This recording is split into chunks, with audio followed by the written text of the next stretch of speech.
Right, I have a bit of an addition to my collection. So after Christmas or right after New Year, I thought I'd give it a try again to try to get hold of a Samuel Johnson dictionary. So Samuel Johnson was the British lexicographer, that is a writer of dictionaries, and his original dictionaries from the 1700s. Unfortunately, when you go to auction or try to get one, they're a lot of money, and I failed miserably to secure one. So I console myself because I've only got a little budget, you know, but some of these books go for so much money. But I did console myself because I found a facsimile copy of the dictionary, and it's actually just massive. In fact, it's so big that yeah, it doesn't fit on my shelf behind. But it's about another 4 kilos, and I'm going to show you what it's like because it's a 1755 facsimile of the dictionary, and it's just beautiful. And I wish I had an original one, but that's not going to happen right now. But I'm just going to show you the sort of magnitude and quality and beauty and effort that had gone into this. So Samuel Johnson was a British writer of dictionary writer, and we have Noah Webster's, and I've got so many Webster's dictionary, and I've got the one behind me, the 1851 dictionary. The original Webster's is 1828. Samuel Johnson was busy with his dictionary in the 1700s already, and Noah Webster's actually references Samuel Johnson's dictionaries and definitions in his dictionary. Everything is very, very well referenced, by the way. So here you go. I'm going to show you a few pages and why at least I'm consoling myself with this, because the definitions are, great original definitions.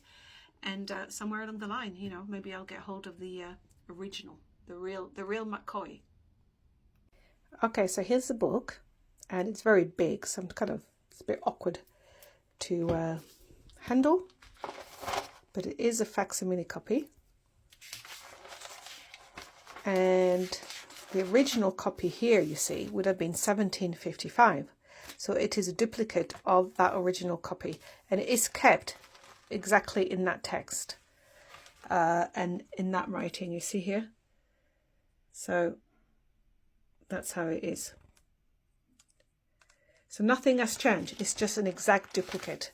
But what is really interesting is just the title alone, a dictionary of the English language, in which the words are deduced from their originals and illustrated in their different significations by examples from the best writers. Now, note here that some of these early dictionaries, you see, earlier books, up to about 1780 or something like that, 1790, you had a long S. So this is not actually an F, it's an S. So this is the best writers, to which are prefixed a history of the language and an English grammar by Samuel Johnson, AM. And I cleared that up. It means Master of Arts, Artis Magister, which was in those days equivalent to a doctorate, I believe.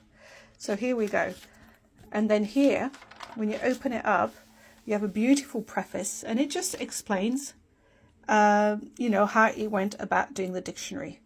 And it is just work, this is decades of work. So this is the original text. Old prefaces. I mean, look at that. It's just quite something. And then you get into English language, history of the English language. I've read some of the parts, and it's just really, really interesting. So here we have, look at that. Imagine printing that at the time. Look. It's not even, what a printing job, if you consider the state of the printing press. It wasn't done on computers. I don't actually even know what is that? Is that Old English? Yeah, Saxon. Here you go.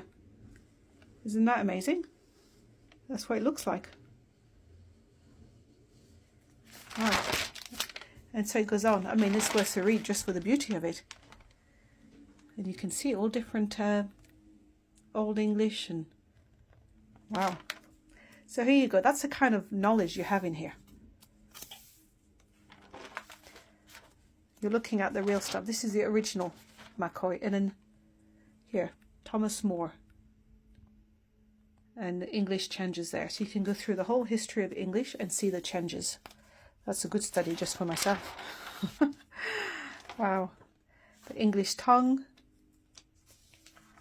I mean, that's just the introduction. And now we're onto the actual dictionary. Quite something, eh?